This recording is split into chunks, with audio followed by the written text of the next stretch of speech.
Hello, everyone, and welcome to another episode of The Recipe with Dr. Stepheny Finnie. It is my hope that through each segment, you will receive ingredients to live your best life. One seasoning I'm personally passionate about is in the area of health and wellness. In fact, I host an Instagram live titled, Do You Know What's in Your Feminine Care? But I will speak more about this at the end of the show. For today, please welcome my Uncork and Unwind hosts, Boomshika Rogers and Terrence Gill. Hello, everyone. Thank you so much for having me today. I'm author Terrence Gills, author of a great novel, Choice. Thank you for having me. Hello, everyone. I'm Boomshika Rogers, professional administrator of Minding My Business and helping you mind yours. Okay, all right.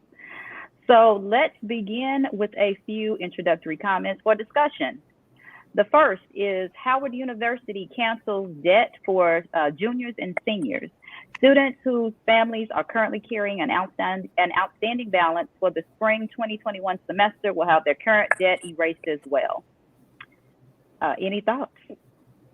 Well, I think that's an excellent idea. I think they're following suit with Langston University, who announced in August that they were canceling everyone's debt up until August of 2021. So if you had a bill anytime between in the year of 2020 to 2021, that bill was erased. So I think it's an excellent opportunity for those students who, during the pandemic, whose families may have lost jobs or got laid off and they couldn't pay their tuition.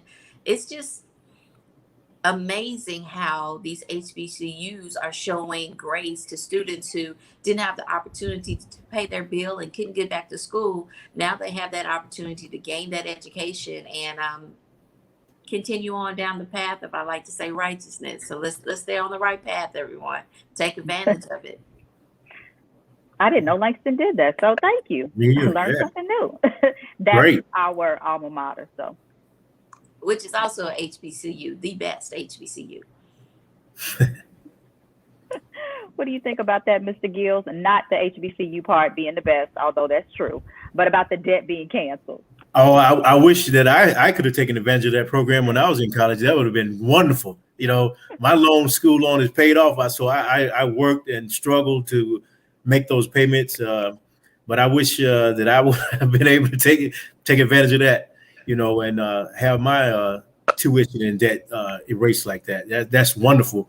You know, that these schools are doing that for, you know, this virus that we have, this pandemic that we have going around, and people that lost their jobs, you know, didn't have any control of that. They had nothing to do with that, but they still had bills to pay. So I love the fact to see that universities are taking it upon themselves to do that. Yeah, that's wonderful. I think it's great. Especially HBCUs, especially. Yes. Mm-hmm. Yes. That is wonderful. I'm not saying it's not being done at the other, universities, but it's just I'm starting to hear more and more where HBCUs are doing that. So that's good. And Mr. Gills, aren't you in the medical field? Yes, I am. I'm currently a traveler. I'm an orthopedic surgical tech here in Alpharetta, Georgia. So yeah, I work in the OR every day. We do surgery all day, every day. And I love it. I do love it. It's a great field. I've learned a lot. I see a lot. I do a lot. You know, working side by side with surgeons every day to help the population get back on their feet. Thank you for your service. Thank you. Thank you. What were you going to say, Boomshika? So how is that going in every day? I know you don't necessarily deal with COVID patients, but I'm sure you know, you're in a situation where you may be under high stress because a lot of people still think that this is a gimmick, a way to control the economy, a way to keep people unemployed. It's a joke. So when you're in the hospitals, I mean, what is that environment like? Actually, I do surgery on COVID patients, and we wear N95 masks in the OR, so we're very well protected. It's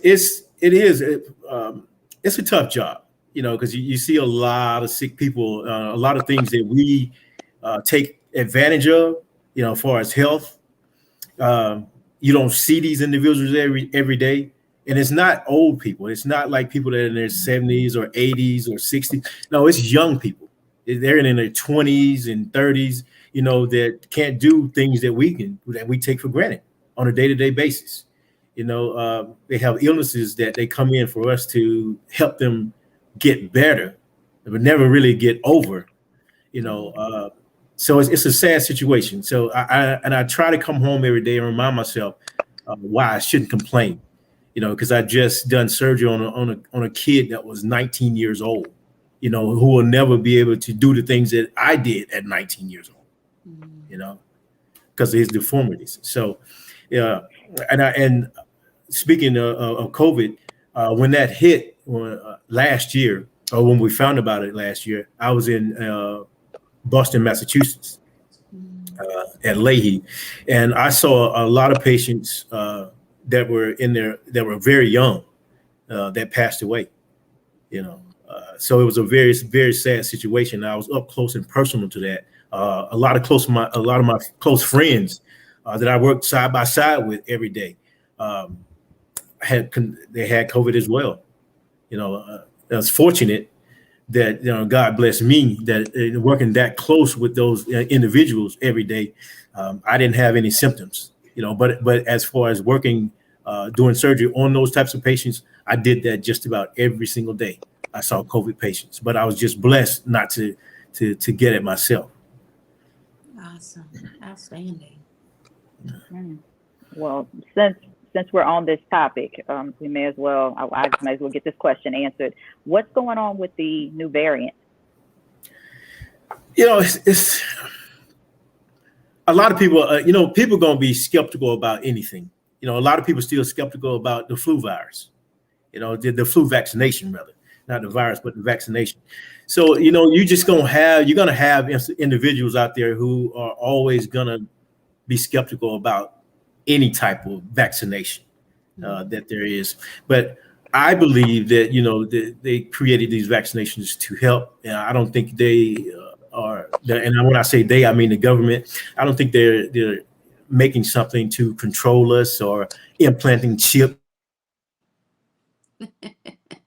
in our body to do something to help eradicate or at least keep it to a minimum of individuals that do contract it. So others won't.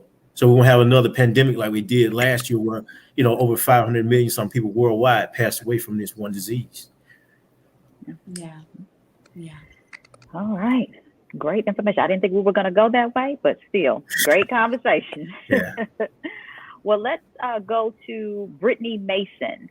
She is a 23-year-old record holder in the 100-meter T47, which is upper limb impairment, who competed in the Tokyo Paralympic Games.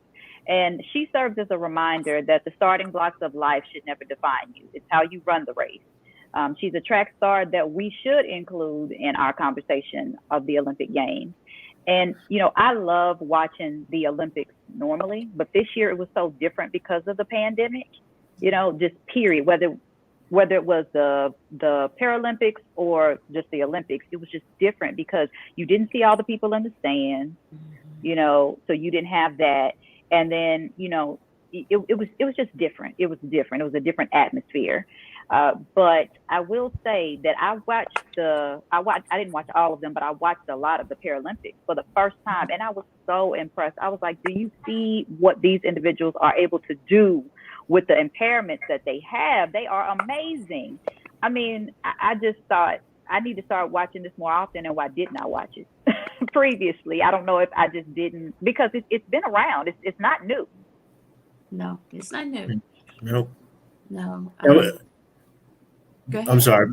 We call it Paralympics, but I can tell you right now, I couldn't beat any of those kids. It was swimming, running, jumping. No. I mean, they got me hands down, and I don't have any.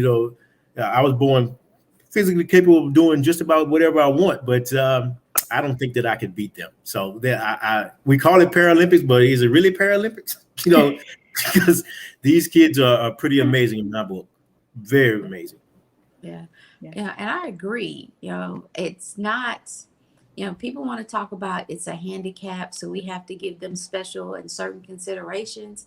But realistically, they can run, swim, jump, circles around many of us fully capable body people walking the street every day. I think that it's a wonderful platform for them to show that they still have that ability. And I'm glad that it's getting a lot of notoriety within the past couple of years, because it's an achievement that many need to see that are maybe paraplegic, quadriplegic, that may be missing any other type of limbs, that they can do it. It's an inspiration. Like, I love watching the Olympics, but I have no desire to get up and do the Olympics. But I'm just keeping real. There may be someone out there sitting in a wheelchair thinking, I have no hope to do anything but this wheelchair. And then you see someone who is doing great things in a wheelchair. Can you imagine what that would do to someone's spirit? I think this is awesome. This is awesome. Yes. Yeah. Most definitely. Yeah, I was blown away by watching them, because I started with the basketball game, and I was like, okay, so you're in a wheelchair, so you have to be able to maneuver in the wheelchair and still dribble the ball and get it in the hoop just like anybody else. That sounds more complicated than someone who is not in a wheelchair. Yeah, definitely. Yeah. And they probably shoot a whole lot better than I can, and I got 2 working legs. So, these kids are not handicapped. No, I don't call them handicapped. I mean, they can do some amazing things. So, and you actually bring up a point. I feel like handicap is a discriminatory word. It's not a positive word, and I don't want to say disability either. So what would be the right word so that it can? So we have a classmate. I don't know if you remember one of our classmates. We really have to get him on the show one day. Went to Langston University, and he was in a motorcycle accident. Oh, yes. And so what he says is, don't diss my ability. So it's okay if you want to say it's a disability, but don't diss my ability. And I always love that. I'm like, oh my gosh, because he does great things. He's always on the, like, he was in the newspapers, he's on Facebook, he's doing all these different things, refereeing. He is a great individual, and just because I think he's a paraplegic, but it's not a death sentence. Yes. It's not, when handicap is what it is, but it still doesn't mean that he doesn't have the ability to do great things. So I think when we're trying to be politically correct, we take away that, yes, this is a condition that I have, but I still have the ability to do great things. And I think when we have athletes who are out there doing these type of great things, they're actually shining light that, so I have a condition. Like, heck, I have a condition.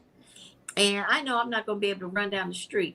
I'm not going to do it. This little heart of mine is going to give out. I have a condition, but I have the ability to do other things. I can walk. I can walk real good. Real good. So I'm just saying. real good. Real good. I mean, I could strut. I love that. Yes. Awesome. Well, let's take a quick break for a commercial, and then we'll be right back with our edition of This Is Not Girl Talk, so I'm going to switch that up real quick, but our Uncork and Unwind edition with Boomshika Rogers, Terrence Gills, and myself, Dr. Finnie. Thank you. Hey, it's your girl Lisa Dene, and I want to tell you about a product that has changed my life. Rain Premium Sanitary Napkins. Rain products are infused with a Nobel Prize-winning material called graphene. It's the graphene strip that provides the various health benefits that can improve your quality of life during that time of the month. Listen, I've been very loyal to a certain brand of feminine products, but I've never experienced the results I get with Rain products. The difference is in the graphene strip. Using Rain products has totally eliminated the painful cramps I experience, and it can also help balance your body's pH, eliminate harmful bacteria, and help fight fatigue. Graphene moves heat away from your core to keep you cool and comfortable. Ladies, it's time to upgrade your feminine care with products that not only offer protection, but also improve your health and wellness. Place your order today and receive your premium sanitary napkins delivered directly to your door. Visit www.drfcare.com to make your purchase today. And don't forget to mention that your girl Lisa Dene and Stunner Radio sent you.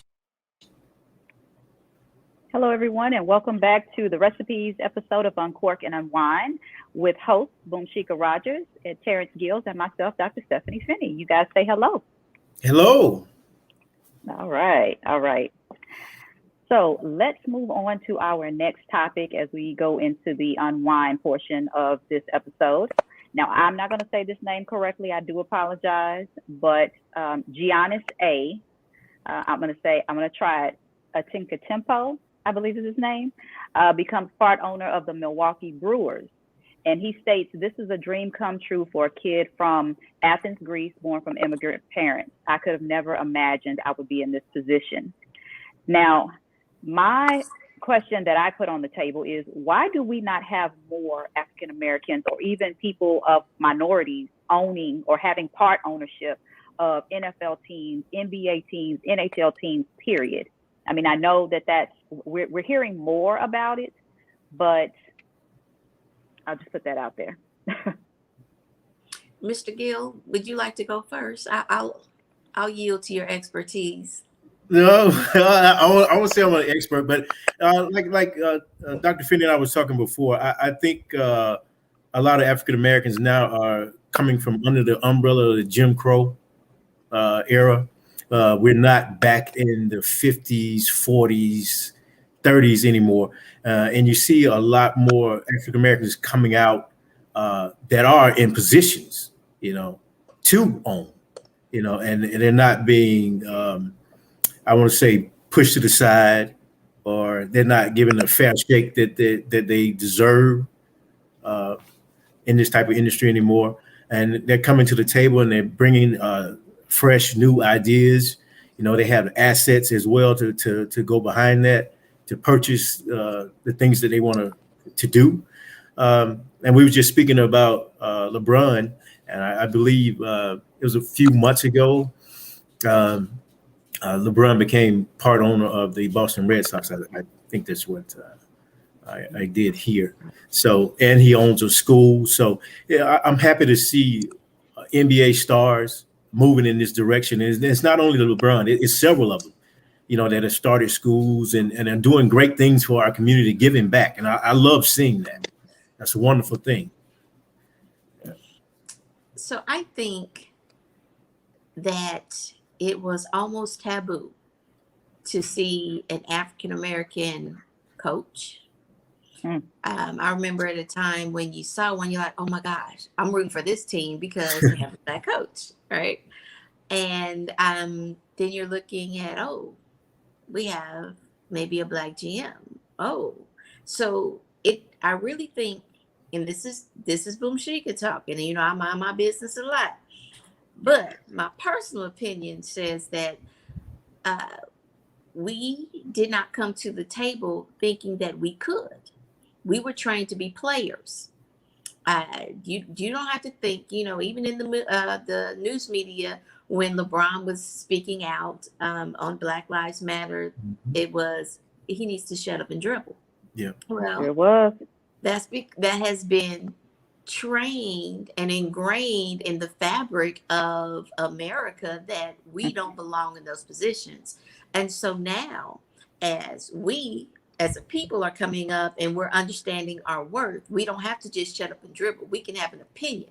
We can start a whole franchise if we so choose, because we're doing more than just dribbling. Now we're learning to coach. We're learning the plays. We're understanding how the GM thinks. We're understanding who pays the check. I enjoy getting a check, but how wonderful would it be if I was the one who could sign the check? So these are the things that we're now learning, and we're growing to say, I can do this. We're taking business classes. We're going through the whole process of saying, this is achievable. And we're teaching our young men and our young women that you don't have to just dribble. You don't have to just run. You don't have to just throw a ball. You also have to learn how it works. You have to know the why this thing operates the way it does. And as we're teaching our young men and our young women the why and how this operates, that we're empowering them to do more every single generation. I almost believe, and I say almost because I don't know if I'm going to be around to see it, but I almost believe that in 20 years from now, it will be commonplace to see, 75% African-American coaches. I believe that. Mhm. I wholeheartedly believe that. I believe that within the next 20 years, we may have a Black GM for who was that guy who was an NBA GM? I don't know his name, but he was over the commissioner for the NBA. Why not? Why can't we have a Black commissioner over the NBA? How long has the NBA been in existence and we don't have a Black commissioner? But it's coming. Get ready. It's coming. Yeah. Well, you said something key. You talked about, money management and, how to manage your finances. And Tony Dungy, who was with the NFL, I remember he had started classes for rookies that came into the NFL.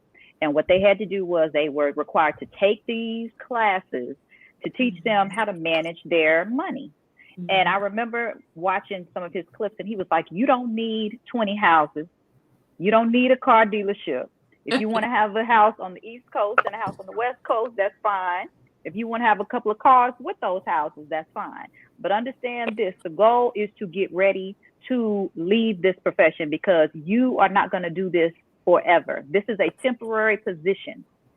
And you make that money, but you need to invest that money so you can have some things ready when you get out. And I'm saying to myself, how many stories have you heard of these people, whether they're NFL players or basketball players who make all this money and then they leave and they have nothing? Nothing. That doesn't make sense. But he's trying to break that cycle to teach them up front. This is how you manage money so that when you get out, because eventually you're going to leave, whether it's you get hurt or actually retire, and hopefully it's retire, but you're going to leave eventually. Then you will have something to show for it. And we really need to do that because we don't teach money management. That's not something that we even, a lot of African-American people know about money management. I'm not gonna lie to you. I'm not the money manager in my household. That is my husband. I'm not that person. I like to spend the money. And I remember when we first got married, he was like, well, we need to start putting this back so we can do this. I was like, we got to put all that money back? Oh, that really? That's a lot of money. But then after about 3 years, I was like, well, it's time for a vacation. And he was like, you know what? You're right. You're right, because we've been saving and we've been investing in this time, and we started taking it. And I said, okay, well, I don't mind putting money back then. I'm okay. I just got to be able to enjoy a little bit every once in a while. And you start seeing the ability to get a new home and get things that you want for yourself and your family so that, you can benefit and enjoy all the work that you do. And it's like, wow, I wasn't taught this, but I'm learning it now. And now I'm trying to teach my children because I want them to know early on rather than later, as I did, how to manage money. It's not that I, have bad credit or anything, nothing like that. It was just, I never understood the part of saving and investing. And my husband is very good at that. So, I think that we as a people need more money management skills. We really need to, hone in on that as much as we can. Dave Ramsey, I read a lot of his books, and he was talking about insurance, and we'll talk about that in a minute as well. But insurance and how people go out and they buy this insurance, and he's like, you just need a long-term care policy. You really don't need all this other stuff. Now you can decide whatever you want, but you need something, but you don't need 50 different things. That's not gonna. He really breaks it down as to why you need things, as you said, the why. And again, I just think that that's a part of wanting to learn better so you can do better. But when you look at social media and, multimedia, our kids aren't seeing us managing our money. They're seeing everybody on the turn up. Oh, we're popping bottles, the turn up. jewelry, I mean, we got the latest hairdo. You change your hair's red weave, black weave, yellow weave, pink weave, green weave. You got the newest. You got the new purse. You got the new shoes. And once I make it big, in order for me to show that I made it big, I have to have 50 different wigs. I must have outfits for every day of the week because I cannot repeat an outfit because that's what broke people do. That's the mentality that they're getting because that's what they're seeing. They don't have enough people saying, hey, this is not the right way to go. You don't have to walk around looking like $1 million and you only have $20 in your pocket. We have to change the mindset. When people say, oh, you drive a Honda? Yeah. Well, you've been working this long, you have this. I said, my money's in my house, in my children. I'm not going to pull up in a Mercedes and be in an apartment complex. I'm not going to do it. Why would I? I said, trust me, my Honda goes right into my house just as easily as a Mercedes would. But guess what? I'm not driving my money. I'm living my money. When I lay down, I sleep well in my house. I can't sleep in my car. When I get hungry, guess what? My money feeds me. I cannot. So I love earrings. I said, oh, I like your earrings, but you get, are those black diamonds? Oh no, that would be onyx, baby. That's onyx. You cannot tell the difference. You cannot tell the difference. Quit trying to turn up and live. Yeah. It's not about the turn up. It's about the longevity. It's about leaving an inheritance for your children. And God forbid you should leave before a parent should leave. Then who's going to bury you? Because I promise you, without a will, the state's going to get it. And you're going to have to go through probate. No one can put you in the ground. I need us as a people to think responsibly. It's not about the turn up. It's about the longevity. My 2 cents. I'm glad you said that. Now for the older generation, we see that, but for a 20-year-old kid, let's go back to the leagues, the professional players. For a 20-year-old, 20, 21, 22-year-old kid that just got signed to the NFL, who's been given a multi-million-dollar contract, the last thing on their mind is money management. Yeah. The first thing on their mind is, oh, now I can go buy what I want. I don't care about taxes. I don't care how much it costs because I have $30-40 million in my bank account. So I'm going to get 2 houses, five Harleys. I'm going, me and my boys, we're going to have a good time. I'm buying houses. I'm buying everything, and that's where they get in trouble because now down the road, you find out that those 5 houses that you got property taxes, you got upkeep. And then Uncle Sam knocks to the door and say, hey, last year you made $40 million and you forgot to give me my 15. Hey, I need my money. So you get into a position where now you have nothing left and the IRS comes in and take what you have. But because you wasn't taught, at an early age, okay, yes, I have $30 million, but I'm going to act like I have $30. I got 30 million, but I'm going to act like I got 30. Okay. So I'm going to take, instead of buying a $10 million house, why don't I go and buy a $100,000 house? Live extremely below my means. So that way, if I'm in the league, playing whatever sport I'm playing, if I have an injury that is going to end my career, I still have enough money left in the bank to take care of myself until I can find something else to do. I think the first thing that young people need to do when you get that bag, get you an accountant. Okay? Yes. And I want you to think, and I tell this to my sons, say, hey, as soon as they tell you what you're going to be making, knock off 30%. Yes. Off that. Because that's customarily what Uncle Sam's coming to get is 30%. So just knock it off. Don't worry about it. Even if you win the lottery. Right now, if you win the lottery, Uncle Sam is getting 26% of those lottery earnings. So just come. I need you to get a tax accountant and learn how to manage your money, and make sure you have someone that's going to teach you what they're doing. Not just tell you, teach me. Because at some point, if my money is gone and I have to do this myself, I will have the tools to do it.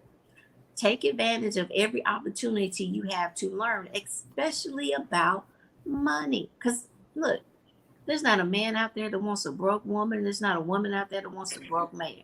And I promise you, when all your money is gone, he or she gonna be gone too.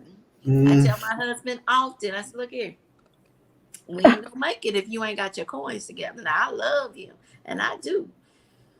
But look, mama can't eat love. I can't eat love. I can't.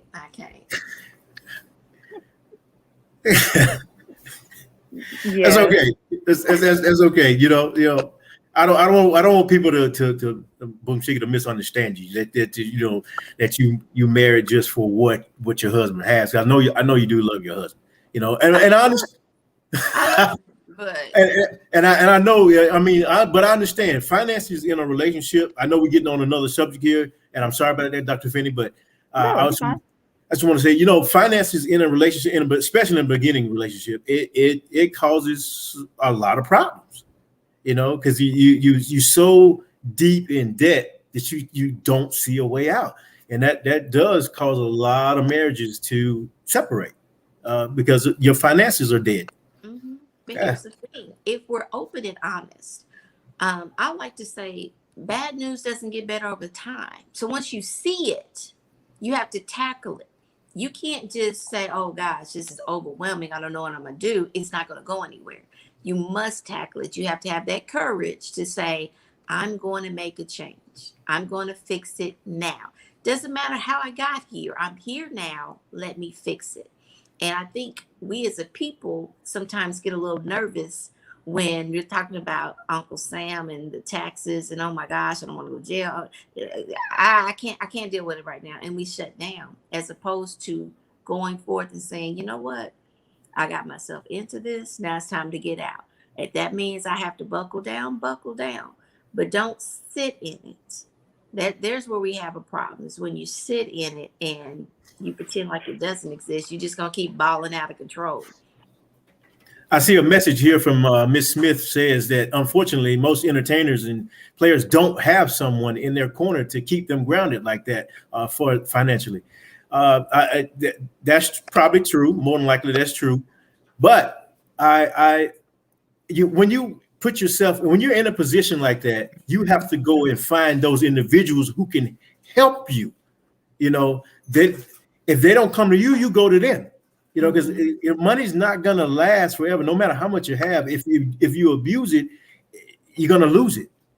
So you have to go out and seek those individuals. Find them, find the help that you need to stay financially stable. You know, don't get caught up in a moment where, you know, you have the money, I can afford to buy this. I'll worry about all the rest of that, everything else later on. Later on, you know, later on is gonna come back and bite you. So my train of thought would be, when you find yourself in a financially secure position, find the help, or before. Get it before you financially, so you already know, okay, I need to invest my money in this area, or I need to put my money in this area. So and I like to say, put pride aside, because a lot of times we're taught, oh, don't let people in your business. Put your pride aside and get the help you need. You have to learn how to manage what you have so you can keep what you have. That's right. Or grow what you have. How about that? Right. Grow it. If you surround yourself with those individuals that know the ins and outs of how to do that, then you will become part of that chain. Amen. Yeah. Awesome. That was good. We have another comment from Ms. Smith. I appreciate LeBron and his circle. He invested in his circle to learn the financial system to help him invest his money. He did, and he did a smart thing, and now he's making big moves because he did that. And I applaud LeBron and all the things that he's doing. I'm happy to see the brother doing very, very well for himself. When his basketball career ends, LeBron doesn't end. LeBron keeps going. His legacy continues. Yeah, just like Oprah is not. She has a lot of things going. She's not on TV like that she used to be anymore. That show is gone, but Oprah is still Oprah. Oprah is still going. She still has a franchise. Mm-hmm. So that's a whole network. That's right. You're gonna remember who Oprah is until the end of time. That's right. She's not going anywhere. Yeah. You're gonna remember Michael Jordan too. Oh, you're gonna definitely remember Jordan now. Every time you go. That's right. Every time you call the name Nike. Every time you say Nike, you say in Jordan. Yeah. Yes, you are. Yes, you are. Oh. All right. Well, let's take a quick break, and we'll be right back with the Uncork and Unwind episode with myself, Dr. Stepheny Finnie, Boomshika Rogers, and Terrence Gill. Hey, what's up, y'all? It's your girl, comedian actress Coca Brown. And I got to give a huge shout out to my girl, Dr. Stepheny Finnie, because she put me on. What? To the Jewel Sanitary napkin. These babies are amazing. Not only are they good to me, they're good for me. Not only do they help with absorption, moisture control, and protection, because yes, sometimes I like to wear white, but these babies also have a great ingredient called graphene that helps with cramps. Huh? Are you kidding me? So you're telling me that I'm protected and I can control my moods a little bit? I love it. So please make sure you hit up my girl, Dr. Stepheny Finnie. They have a variety of sizes for every kind of flow, whether it's heavy, light, overnight, she got you. So make sure you hit up my girl, Dr. Stepheny Finnie, and get you some Jewel Sanitary napkins today. I strongly endorse these, honey, especially if you like me. You need all the help you can get for that time of the month. All right? Hello, everyone, and welcome back to the Uncork and Unwind episode of The Recipe with Dr. Stepheny Finnie and Boomshika Rogers and Terrence Gill. Say hello, co-host. Hello, everyone. Hello, everyone. Okay, let's move on to our next topic. Now, this was interesting. This is from Kelly Rowland, previously of Destiny's Child. She recalls a time when Tina Knowles lovingly pressed her for not looking out for her loved ones. And I quote, "It's a shame that she didn't have life insurance." It's a common phrase that people will utter to themselves and others when news of a loved one's death is followed by an announcement that money is being collected to cover the deceased burial costs. All right. I had someone here, actually, I interviewed months ago, and she was African-American that dealt with life insurance, and she had a really unique, plans that grew the money. And actually, like, if you paid into them, if you decided that you wanted to start taking money out after like 20 years, it would start paying you. It was really neat. But needless to say, all that aside, she talked about how, people just still to this day, are not, insured. Like, they just don't believe in getting life insurance. It's like, it's not a common thing, and it should be to at least have something. And she was talking about her mother, who she didn't know didn't have life insurance. And then they ended up having to pull together when she, transitioned. And I just thought, why don't we think about life insurance? And I mean, for Kelly Rowland, who, she's superstar, I would think, and that brings me to Selena. I don't know if you remember Selena. She's a Hispanic singer. And she was, beautiful voice. I did not know until my husband told me. We were, talking about her when we saw her movie, and we were talking about her, and she didn't have life insurance. So when she died, it was like they had to pull everything together to take care of burial expenses. And I was like, but these people already have money. They already are successful money-wise, so why not automatically get life insurance? At least one policy. No one thinks that everyone thinks they're going to live forever. No one anticipates death. Yep. So it's a part of life, and we figure we're young. Yes, that's for the old. It costs too much. But when you look at it, life insurance, even for a term policy, if you're a healthy individual, it could cost you about maybe $34 a month. $250,000 policy, what's that, $1? $1 a day, $1 a day. You know, and it's not for you. It's for those you leave behind. Right. It sure is. And that's how I think about it, because I have always, I mean, that's never been an issue for me. I've always had a life insurance policy because I always said I never want to be a burden to my family when the time comes. If I go first, I don't want my husband to have to worry about anything. Matter of fact, I want him to be able to say possibly, you know what, I don't even want to work anymore, and I don't have to. I don't have to, because my wife was fully insured. We're good, and vice versa. I feel like you should have that option if a emergency was to happen, because as you said, life happens, and now we are in a COVID environment, so life is really happening. Yeah. And we can't see COVID. It's out there. So I'm just like, why not get life insurance? And you talked about the older generation, I'll say more mature generation. But if that's the case, I noticed that a lot of them don't have policies. And some of the young, what's that about? So it's harder to get insurance the older you get, and if you have a pre-existing condition. But there are policies out there that even if they don't check you for your health condition, you don't have to do a medical examination, and you can get a policy. Now, it is a burial policy. You're not going to pay off your house, your mortgage, or anything like this, but your children will be able to give you a proper home going.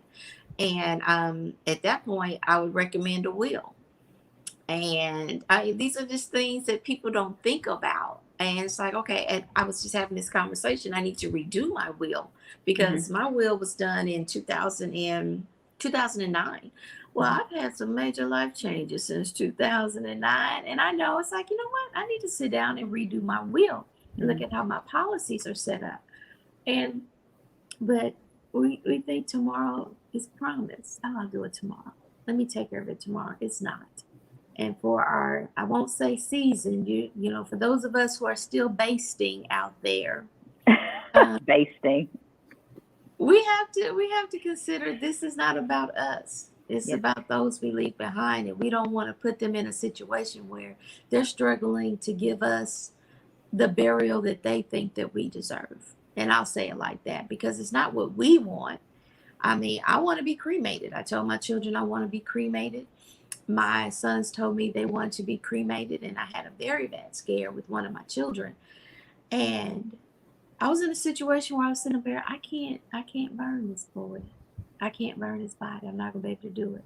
So at that point, it's how I want to bury my child. You know what I'm saying? So it's not about you.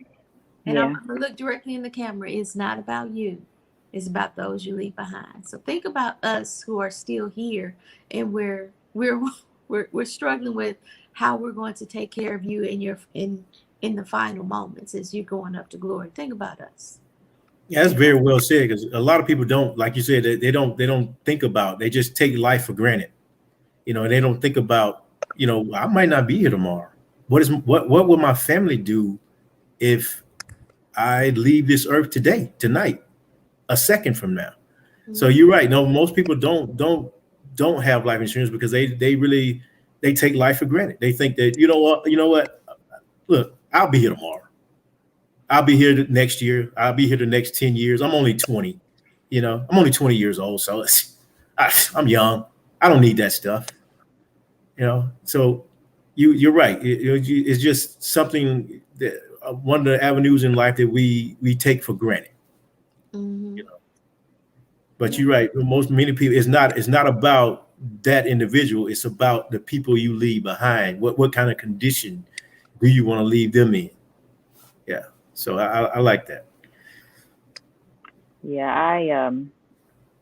I have, heard of, crazy stories. I mean, crazy stories where, family members have to, really, like, it's one family member that says, I want this, I want to make sure that my mom is buried this way and this, and it's like, but there's no money to make sure that she's buried this way. But you want to do all of these things. You want to, but it's a price tag for all of that.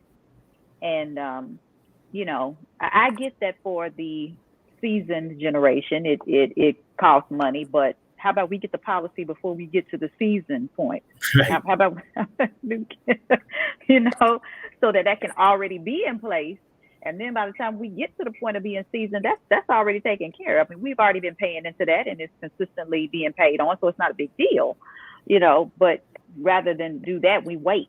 And then there's a problem because, as you said, there's other health issues that come about as you get older. And I believe when you turn 40, that's when everything starts to change with the policy. Engine light comes on.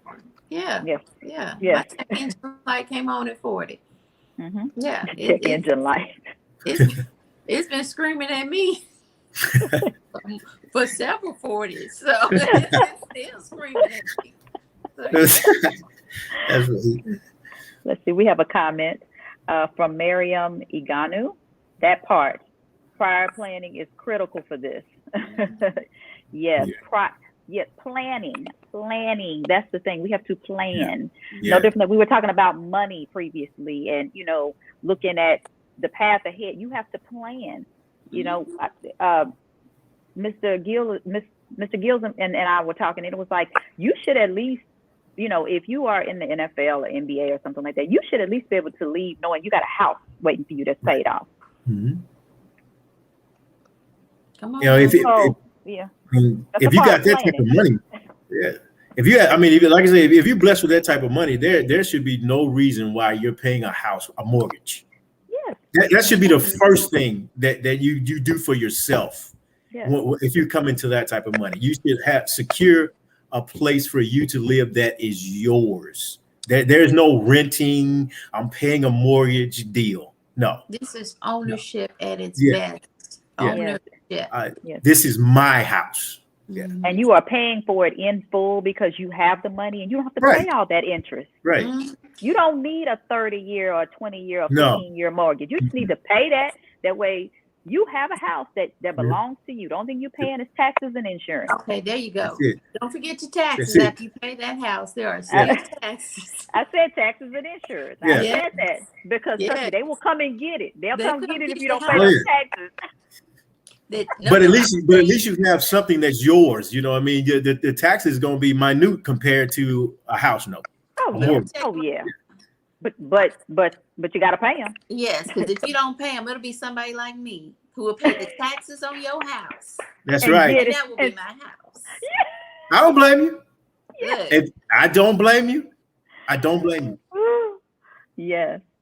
Financial abuse is more common in our community still. Yes, it is. Yes, it is. But it's the lack of education. It's a lack of knowledge.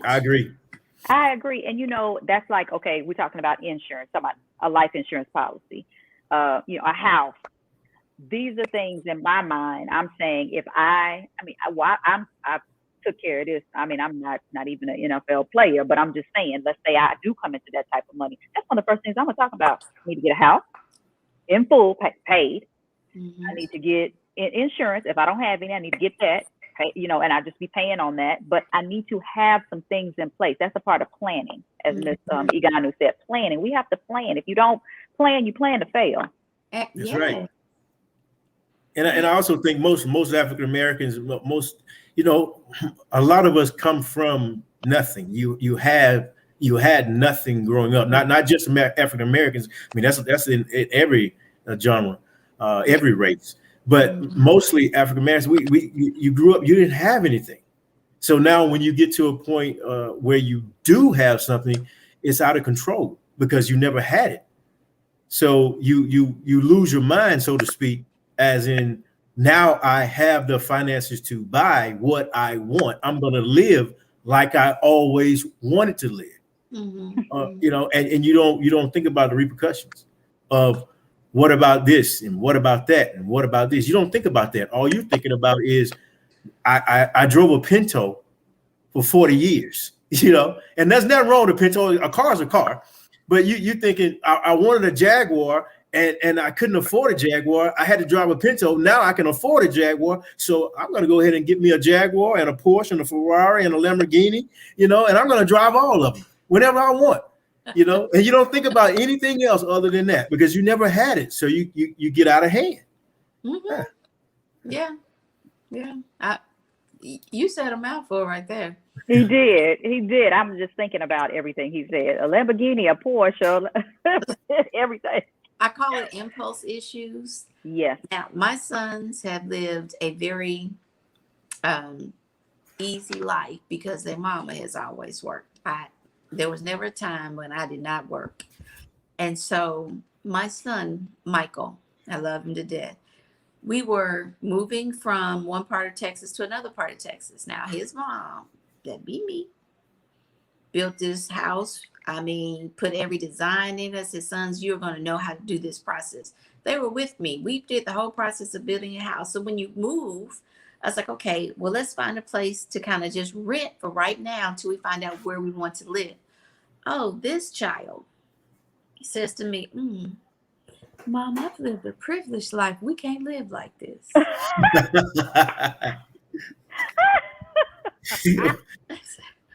live like this. He said, no, Mom, we can't live like this. Mom, you spoiled him. I'm sorry, Mom, but you did it. He doesn't realize when we were living in an apartment and I'm trying to make things happen. He doesn't understand that struggle. What he knows is he doesn't know. This is not, Mama, we can't. No. We walked into a house, 4-bedroom house. I said, okay, you and your brothers have your own room. He was like, Mama, you smell that? I'm like, we'll just clean the carpet, have the air ducts. He said, no. Thank you, sir. And he just said, Mama, let's go. Because he's my road dog. So he went with me to go look at these houses. He said, no, Mama, let's go. I think it is about teaching our children a standard. Yes. Mm-hmm. And if this is how we lived at this point, when you have an opportunity to do better, I expect you to do better. I was raised on a farm. I love my farm experience. We had cows, chickens, pigs, ducks, rabbits, guineas, horses. We had it. We had a full garden that we had to go out and pick. We picked our own food. We butchered our own cows and pigs. We had our own eggs. We ate most of the doggone rabbits that were out there. Let me tell you what. I loved it. My sons, they don't understand that because each generation is supposed to do better than the last. Yeah. And I fully expect them to do better than me. Yeah. And I think I'm doing pretty good. But that's because what my mother and father taught me and what I teach them is that you must continue to educate yourself to know how to spend your money, how to save your money. He has a saving account and he has a checking account. And right now, the way his checking account and his saving account is set up, he's broke. But he knows that. So he says, Mom, I have impulse issues, but I know I can't spend any money because I have to have a certain amount of money in this account. But he knows that because he's been taught that. So as we're out there talking to our children, let's teach them instead of, boy, get out of here. I'm paying these bills. Don't be in my business. Mm-hmm. No. See here. Come see what this costs. Come see what you need to make in order to live this way. Yep. You brought up a very good point. I have a friend who has a son who is a senior in high school. And he said, he's not sure he wants to go to college. Which we're like, fine. Okay, that's not a problem. Because I would rather you say it now so that we don't have to waste this money and this time putting you through college. Okay, fine. And so he says that he wants to do something or another. I can't remember. And his dad was so smart. It reminds me of the episode of The Cosby Show where Theo was saying that he wanted to do all this stuff and they had all this play money and they set the house up as if this is how much everything gonna cost and you need to rent from Rudy. She was Mrs. Somebody in her little hat and stuff.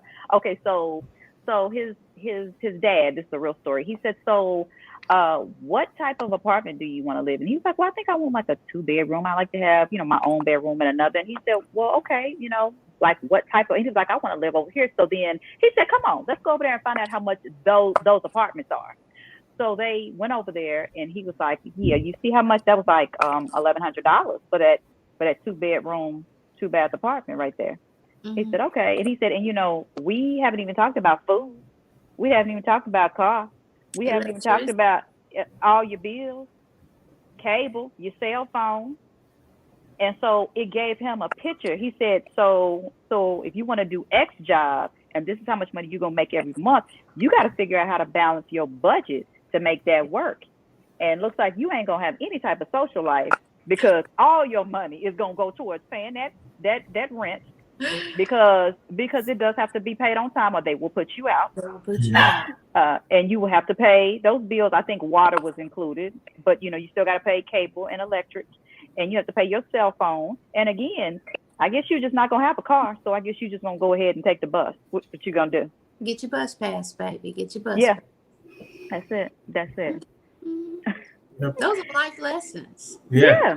It's called a teachable moment, and Yep. our children need to have those teachable moments. Let me show you how this works.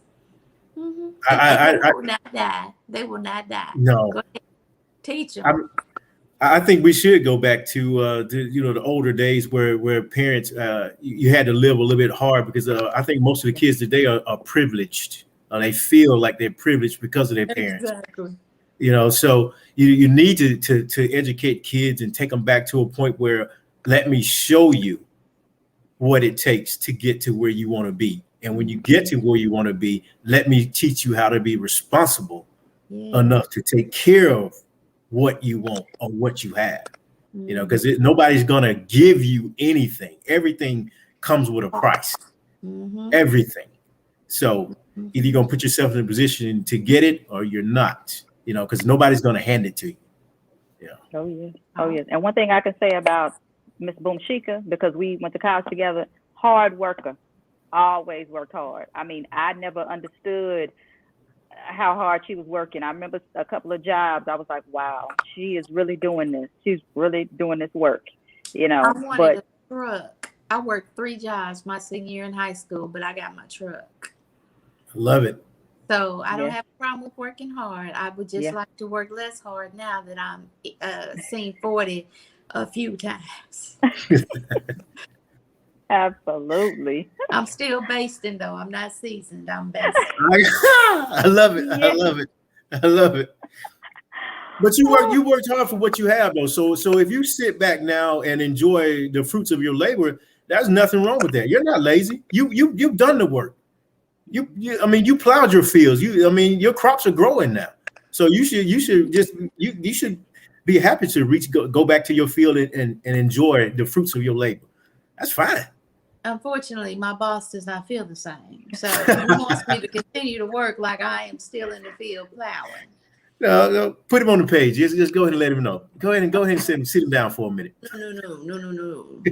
That's why I use an alias. There you go. I need that plausible deniability because I might say something that could get me fired. Not fired, fired. I understand.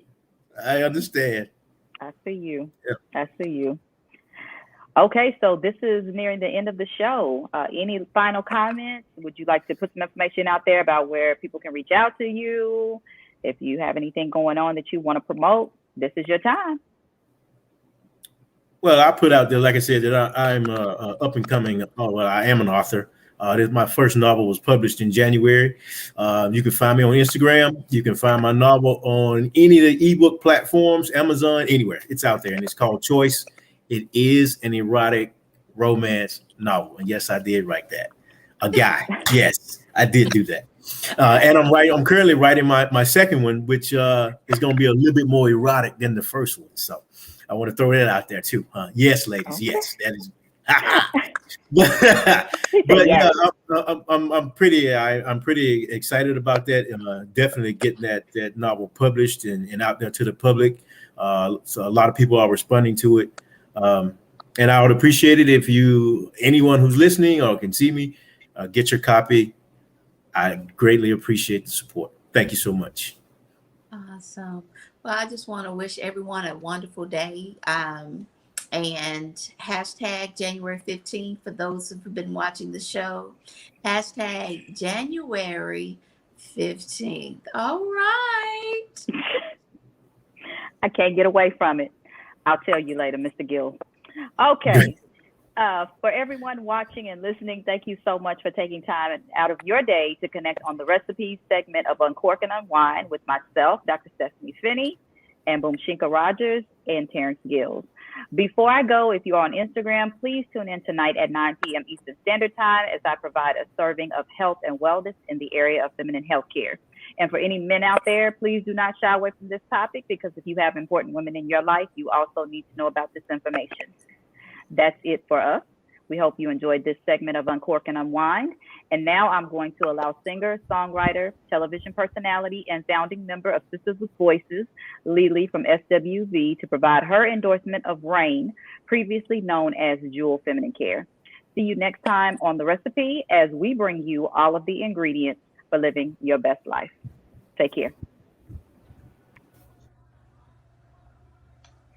And the packaging, it says Jewel on it. And she sent me so many different, it's for moderate flow, heavy flow.